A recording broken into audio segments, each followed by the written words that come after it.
We're comfortable. Yeah, we're cozy in our manhood, dancing and singing when we shouldn't be. There's no words to this song. We should make words. If you were gonna make words to this, like, what would it be about? Can't be about dogs. Don't say dogs. Can't be about dogs. It could be about dogs. I don't know why I said But what about a bone? Welcome. I'm a dog without a bone.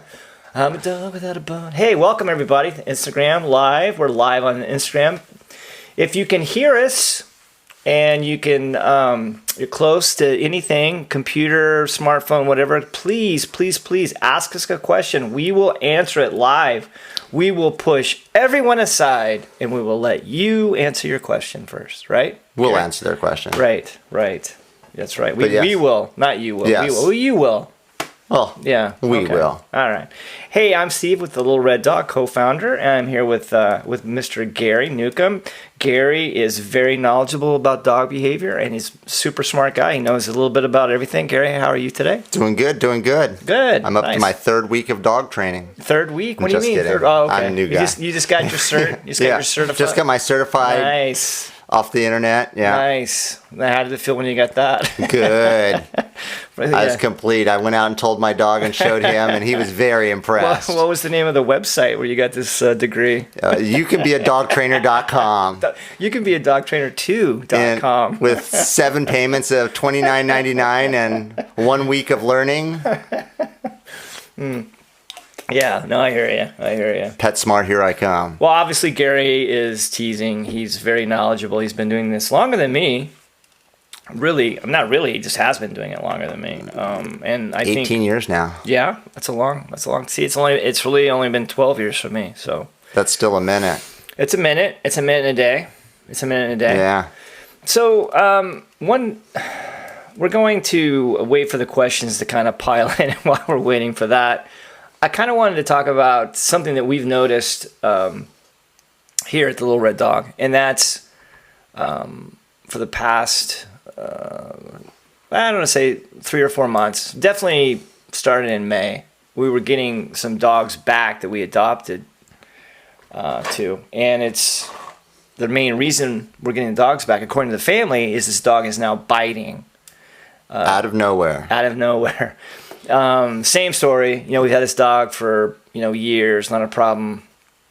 And then out of the blue, the dog bit, and then fill in the blank. My son, the cleaning person, the pool person, my neighbor, et cetera, et cetera. And so you have to ask yourself, what's changed? yeah, and exactly. And to us, when I say us, I mean the senior management team at the Little Red Dog, including you. We pretty much assumed, well, it probably has something to do with COVID. Yeah, right? that's something that has changed in It everybody's definitely life. has changed. But we were just kind of curious if this was a trend across the United States or the whole world. And I've been reading a couple of articles, and this is not our organization that's feeling it. Yeah. There's actually stats that's holding this up, that there's actually an uptick on people getting bit. I read the articles. I kind of know the answer. Just intuitively, what do you think is the problem? Although we did talk about this before we started. You gave me a little tip. I gave you a little But tip. I actually, gave a little hint that I knew that. Yeah, you knew. That You was knew my the answer. idea too. You knew the answer. No, I think that you have a lot of people, and when we started the COVID thing, dogs were getting overwalked. I mean, overwalked in quotes, but dogs were getting walked all the time. But as time has gone on, a lot of people have tapered off of that.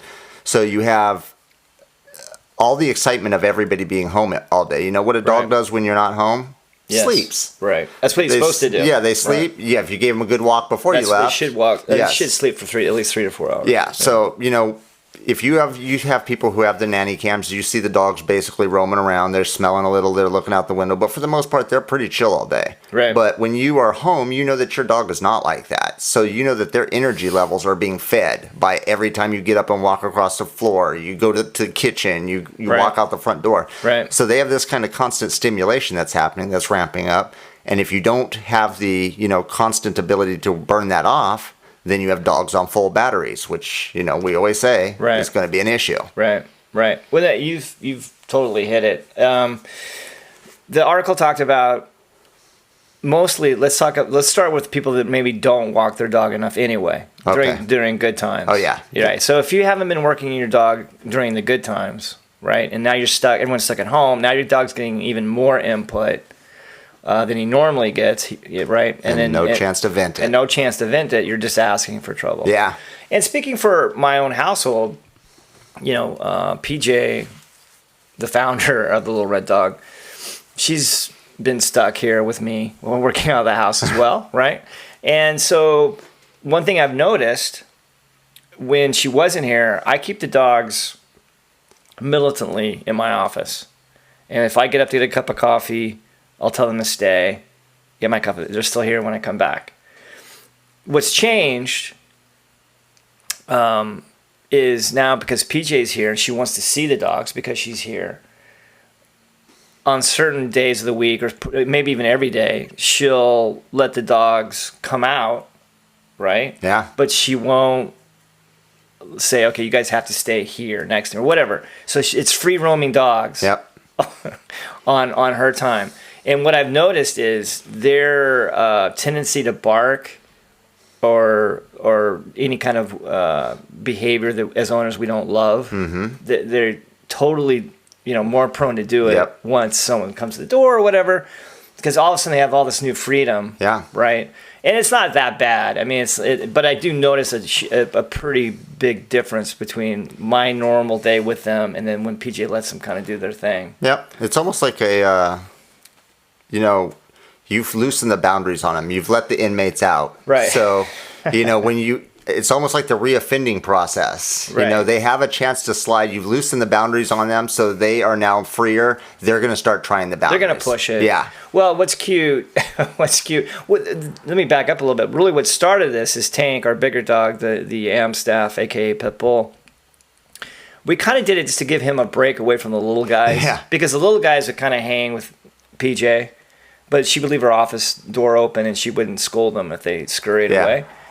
And Tank was kind of left on his own, and he loves it. Yeah. And Tank is so good anyway. He stays put, and part of it is he's a senior, and genetically, Just a chill dude. he's just a chill dude. And but he still gets excited when he sees you. Yeah. Or whatever.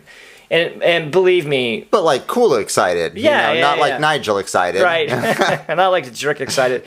And by the way, when I'm talking about my dogs, I don't want, even though I'm a dog trainer, I don't want everyone to think that I'm like the best. I mean, you come over here, the dogs. Yep. They're not. It's not like they're the way that I really want them to be. My dogs aren't either. Yeah, and so because of what we do, we live day to day. There's a certain element of what we'll put up with, right? Yeah. So we'll say it's not that. I think big a that deal. we tend to take a lot of problem cases too.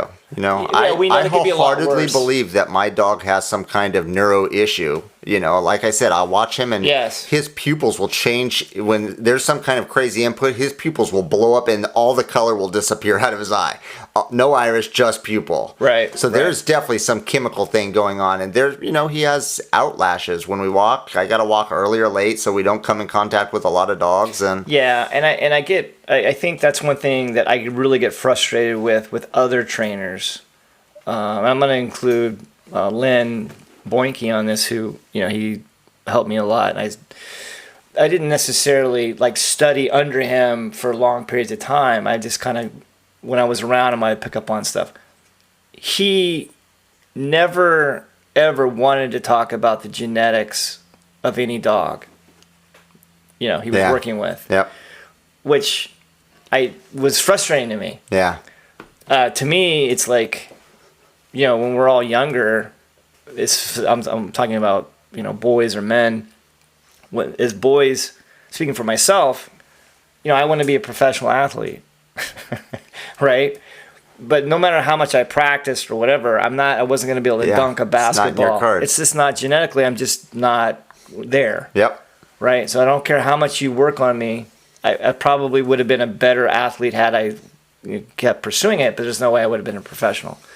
So the genetics has to play a role in is a dog, how quickly can the dog pick this up, whatever you're trying to teach it? Yeah, basic intelligence. Is it even in the cards for this dog Yes. to not be dog reactive? Yes. Or whatever the problem is, right? Yeah. And what I tell people when they're about to adopt a dog is, here's the dog's glitch. Okay, and let's just use me as an Yeah. example. Here's Steve. Steve has a lot of glitches. He's never going to be a professional athlete. Yeah. So if you keep trying to make him a professional athlete, you're going to be unhappy. Yeah. Right. You're running against the wall. You understand what I'm talking about. So yeah, you have to find a way to work with the cards you were given. Right. And are you the type of person? Now that I've told you this, are you going to work with that, or are you going to give up? You know what I mean? Yeah, no, totally. You know, I went out and saw Sage yesterday. Yeah. And Sage is a blind dog. And, you know, for the most part, her fosters have done fabulous. Oh my gosh. Yes. They're They've so taken good. this dog and she's really dialed into their environment and their dogs and everything. But they were not being strong enough. They were not giving corrections when corrections needed to be given strong enough. You know, so you have to be able to know, okay, the dog is blind, yes, but that's not what's dictating how you need to react to this dog. Right. Right. And the thing I love about Sage, I really think if we just stop telling people that Sage was blind Oh, yeah. and just say She- adopt a dog, because yeah. she is so awesome. She acclimates to environments so It's crazy crazy quick. good, crazy good. And basically what it was this time was cats. She can smell the cat. She's never met the cat, so she had to draw to the cats. Right. The cats did not like it. Right. So we took him in, brought her in, put her on the leash. She's got a little crazy for the cat. Got a little too excited. I gave her a pop, yelled at her, turned her around. She walked away from him and walked her back and forth by the cats a couple times. And by the end, she's making big U's around the cat. She learns just like every other dog that I've cat trained. Well, I think I don't want to talk about it today, but we're going to talk about how do you correct a dog for people that use positive reinforcement. And one day I want to talk about these people, like how do you correct a dog when they're not doing what you want? Yeah.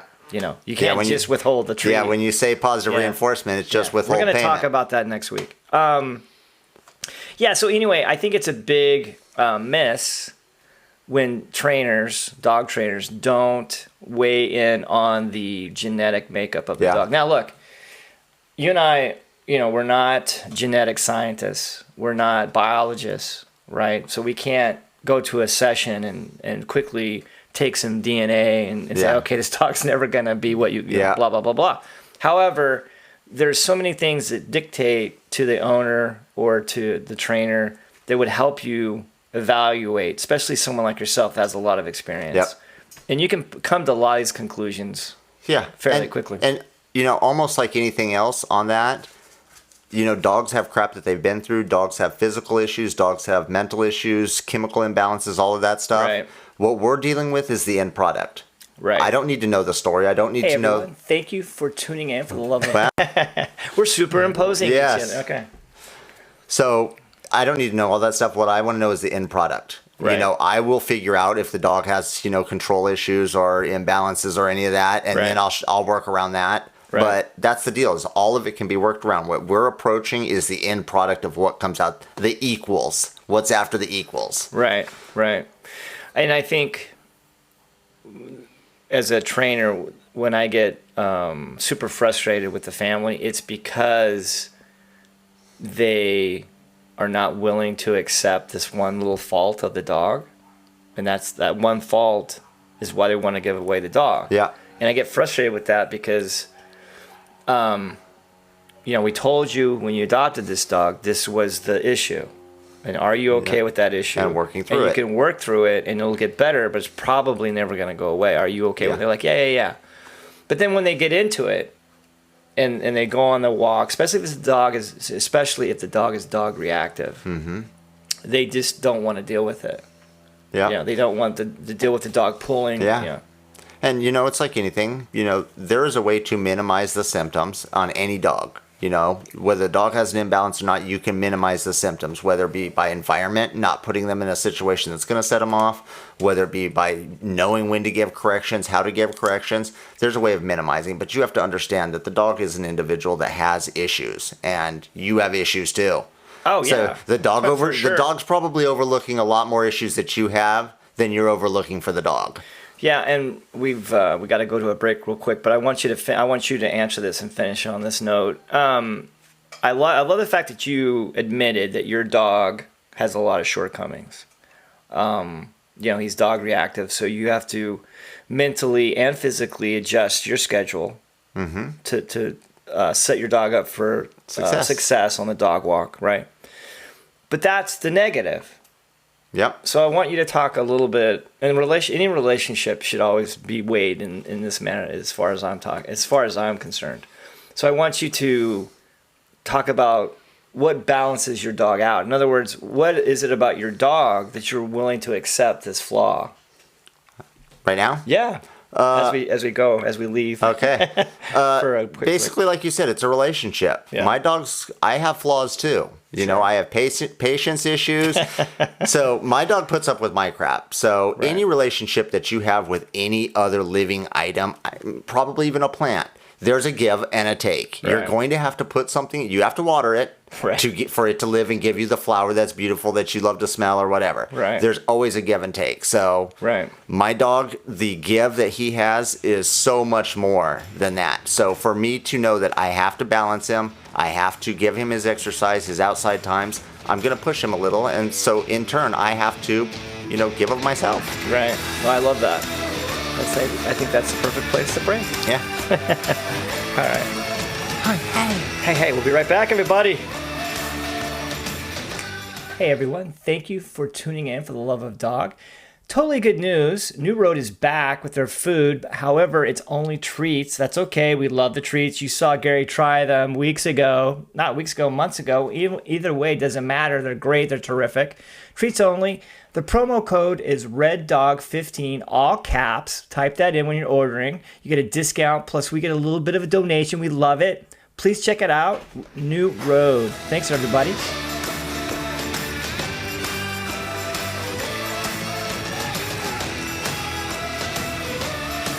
What you got over there, PJ? What you got? What you doing? Just looking up Just stuff. looking. Welcome back, everybody. As promised, I've got PJ Rosh in the studio, our founder, our leader. How Hello. Are you doing? Hello. I'm doing well. It's been another tough week. It's always a but, tough week. But yeah, we're good. I think when we stop doing this, it won't be tough anymore. Maybe. We Yeah. can spike the football. Yeah. But anyway, this is the portion of the show we kind of like to lighten things up a little bit. Sometimes we don't. Sometimes we go too far the other way. Sometimes we're very somber. But in other words, we try to just talk about stories in the news, things like that, and the story can still be about dog behavior, but it's not just focused on dog behavior. One thing I want to talk about What you got? that I just read, make sure I can say it correctly. I keep messing it up. When polled, the question was put forth: would you give up your dog or would you give up your phone for a month? And you had to give up one thing. What do you think people chose? Well, I gave you the answer already, but pretend I didn't give you the answer. What do you think? What's your Even thoughts if you on hadn't that? given me the answer, I'd say that most people probably would not give up their phone, because I think there's been other studies. I don't remember what the percentage was. It was something like 81% of people wake up and the first thing they do is grab their phone. Sure. I'm guilty of that. Yeah, and actually I read recently that you shouldn't. That's something that you shouldn't do. You should just get up, do your routine, and then maybe look at your phone an hour later. So that's an interesting thing. Let me just hit that. It's okay. Gary hits it all the time. So I'm not surprised that, So the answer is, according to this poll, that 40% of people would rather give up their dog for a month because they got to have their phone. It's nobody 40%. in this, well, not here, nobody here. I don't know about you. You might give up your dog more than your phone. I would easily give up Nigel and Buster. Poor But Nigel Tank, and Buster. no, Tank would Yeah. have to stay. Yeah, it's funny. That kind of leads into what I was telling you this story about how they said that people who sleep with their pets are actually more likely to get better sleep. And I was trying to read why while you were talking, and it said, like dog owners, they abide by a stricter sleep schedule, because they have to get up early to walk the dog, That's so they go true. to bed early, so That's they true. have a lot of a routine, which dogs love, and it's good for people. So I think that was really interesting that was something that they said. And for some reason, they said that women slept better with their pets than the rest of the family, but I didn't really quite get to that. Anyway, we'll put this on our Instagram because it's actually an interesting article. Well, one thing that I always find fascinating when I go to a session or even at adoption events and we're talking to people and they ask you about, hey, so where should this dog sleep? And I always go into the spiel that dogs are pack animals, and if you really want more chance for success, the dog should sleep with you in your bed. But if you don't want to do that, they need to at least see you. And I notice 100% of the time, if one of the couples looks at me weird, like in other words, they don't want that to happen, 100% of the time it's the man. The man, in my experience, 100% of the time doesn't want the dog in the bed, especially if they're younger. Yeah, I've seen it both ways. makes but sense. I've seen a lot of women not want to have the dog in the bed, and I get that. I mean, I grew up with that, so I just don't know why you wouldn't want your dog in your bed, but I understand some people don't want it on the couch, they don't want it on their bed, and that is perfectly fine. I mean, there's nothing wrong with them having structure, and the dog has its own bed and can't get up on the couch and has its, whatever, but I agree. I think that, like you said, the dogs really want to be with the humans, so... Well, I think when you and I first met and you had cats, and you wanted the cats to sleep in our bed, I was like, I didn't really say anything, but it didn't seem like a good idea to me at the time. Well, in fairness to you, you have asthma, but the cats were in the bed anyway, so regardless. Actually, I did just read that 55%, it says, of the 962 women interviewed by the researchers at Canisius College, I'm not sure I'm saying that right. It's a famous place, obviously. Found that 55% who slept with at least one dog in their bed opposed to those who snuggled with cats or humans got reliably better sleep, and that's because and this is not true in our household. That's because the dogs were less likely to wake their humans in the middle of the night. Now, again, we've got the Nigel factor. Yeah, Nigel and Buster doesn't really. It's Nigel. Well, he feeds off of Nigel. Is my point. But it's Nigel. Tank doesn't. Nigel can hear everything. Yeah. A car door closing a mile down the road. No, he can hear photons hitting the door. Photons. Yeah. So, anyway, it's a pain in the ass. No one likes him. No one likes him. And then why do we keep him? Then obviously, dogs. Obviously, people feel a greater measure of security to have them. So, anybody who thinks that doesn't have pitties, because our pitties just loved everybody. So no, that's true. So that's true. They'd be like, "Oh yeah, they keep the expensive stuff in here. Do you want to come take a look? Just let me lick you while you take all our stuff." No, they wouldn't care. Nigel would have a problem with it. I guess that's a reason to keep Nigel in case we have burglars. He wouldn't be able to do any damage. Well, you just throw him at the burglar. No, just we're not going to do that. We are not going to say teeth out, Nige. Throw him teeth first. We're not going to do that. It might work. But yeah, I thought that was an interesting article because in my experience, I love having the dogs in our bed and I loved having my cats in my bed. I don't mind any way. But with the dogs, I don't always sleep well because we do have 3 dogs in the bed. Yeah, you have to be a contortionist. I sleep like a pretzel. To before you go into bed. Exactly. Get limbered up. What we used to do is we'd get in bed and then obviously we invite the dogs in. We try to get our real estate first, and God help us if we have to get up to go to the bathroom or anything. You're screwed. But yeah, I sleep like a pretzel, and then you're in REM, and then Nigel's piercing bark will happen because some leaf fell about a mile away. And then Tank always sleeps perpendicular. Yeah, he doesn't sleep parallel to our bodies. So it's never a good thing. Well, Gary he didn't get a chance to mention it on air, but same stats that they're kind of questioning some of these studies because it might be skewed because a lot of times well-to-do areas can afford dogs. They kind of have everything at their disposal anyway. As far as sleep is concerned, Sure. So it wasn't really concrete. They didn't have the same kind of mattress, the same kind of it's like how sirens weren't going off. Well, exactly. In the middle how of the night, do they do that? Like how do they how many people were polled or studied? Well, it was 962 in this study, but I don't know. I mean, it's a good question, but I always find it comforting. I find it very comforting, and I think it's really sweet. And we've talked about this before. I think on our podcast is that depending on who's had a really bad day, Tank or Bella, when Bella was still with us, would come sleep on that Yeah, person. yeah. And so it's almost like they knew knew. that you had a bad day, and then they Yeah. want to comfort you. It was and, very comforting. And I get a lot more of that from Tank now that Bella has passed, because I think he thinks, okay, Mom, I'm going to come over and make you feel better. But, we used to joke sometimes, like when both dogs would be lying on either one of us and we didn't have a bad day. We're like, oh my we God, am must I have dying? Cancer. Yeah, I must have cancer. So, no, I agree with you. I think it's very comforting, and I wouldn't, I feel sorry for people who don't want them in their bed. But I get it. Again, like a lot of people just were not raised that way. I wasn't raised, we didn't use crates. And when I first heard about crates, I thought that they were really mean. And that's not true. I have come over to the other side where I understand they're a tool. They like it. They have yeah. a place. And most dogs, except for Nigel, really like the crate. Well, he didn't Tank would put dislike it. himself, he hated it. Oh, yeah. I guess I forgot that. Did he? Oh did he no! like the crate? Constantly crying, screaming, No, okay. completely I do frothing not at the remember. mouth when we came back home. Yeah, Well, 'cause I he's- never got used to Because it. he goes into Buster's. Only because he thinks he's going to get a treat. Because Oh, that's where okay. Buster gets his treat. So, and that's only recently. Again, he's he a just. jerk. I don't know why we like him. What? He's a good boy. He's very affectionate. What's he good he's very for? sweet. What's he He's good for? a good boy. Stop. Anyway.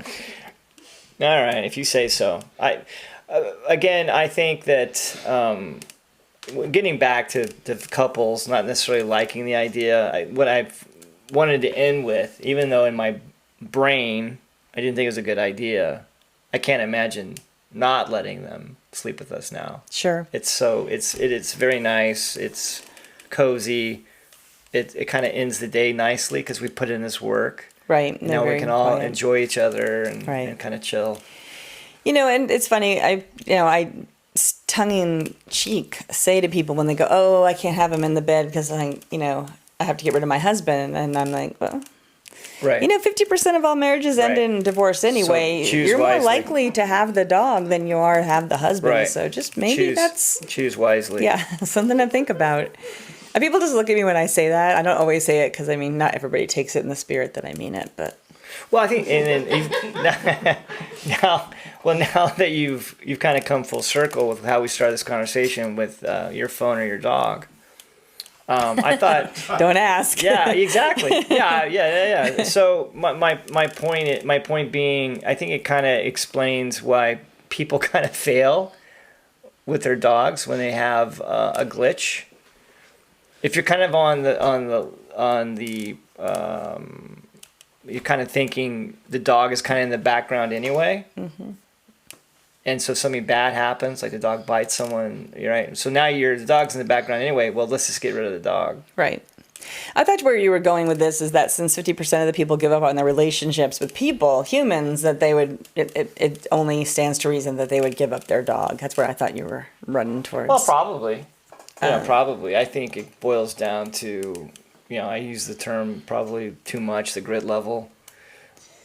People tend to be selfish with other people. They tend to be selfish with relationships. If it's not working for them, then I want you out of here. But, if you don't put the work in any relationship, it's not going to work anyway. And I think, is that kind of...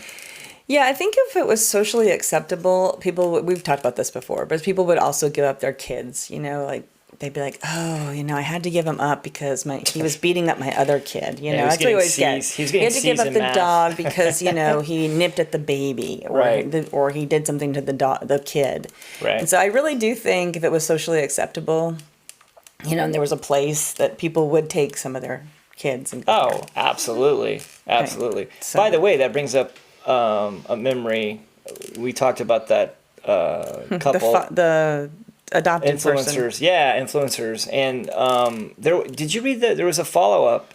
Did you read it? I was hoping you did. I didn't read it. I did read a follow-up, but it didn't give a whole lot more information. Why? What did you think that was going to... There was a follow-up, and I thought it was going to be more information, but basically it wasn't. And well, I just thought the follow-up was going to be that there was going to be maybe charges were going to be placed against them. That is not true. That no charges were placed. Okay. And they claim that they made very little money from the stuff that they posted with that adopted child. That would be hard to prove one way or the other. Exactly. Yeah. And so there was nobody was willing going to go that after him. way. But they did lose Right. a lot of their sponsors, and it was a pretty shitty thing to do. Yeah. I mean, we have known people and known kids who are on the spectrum, or have other whatever Well, I'm issues. pretty sure there's household members that are in the spectrum. Definitely, everybody in this household is on the spectrum. Right. No, not to make light of it. My point is, and I think we talked about this. The one thing that I was just really irritated, with that woman or that couple when they went out there and they just said this was just really hard. And I'm like, well, how easy for you? And just like the dogs, how easy for you to go make it somebody else's problem. Right. When there's people who have biological kids that have special needs and they can't just park it over somewhere else or give it back to some agency. I mean, it's Right. so it really hit home with me, only because I think not only, but one of the reasons is because it's exactly what we get when people want to give up the dog. Right. Especially when they give me a dog back that they've had since it was 8 weeks old. And so anything that the dog is doing is really a direct result of what they did or didn't do in those very critical, weeks Right. and months Right. that the dogs were forming their social, Right. situations. Right. Well, and again, I think it just boils down to trying to find out how much work are you willing to put into this. Yes. Any relationship. I think that's a great way to end it. I think Sam would like us to. I hear the music, so Yeah. you Just got to giving be me the willing high to put sign. the work into every relationship, Yeah, and I don't know what that question is. and maybe have less of a relationship with your phone. yeah. All right. Thanks. For Thanks, coming everybody. In, PJ. See you next week. Thanks for listening.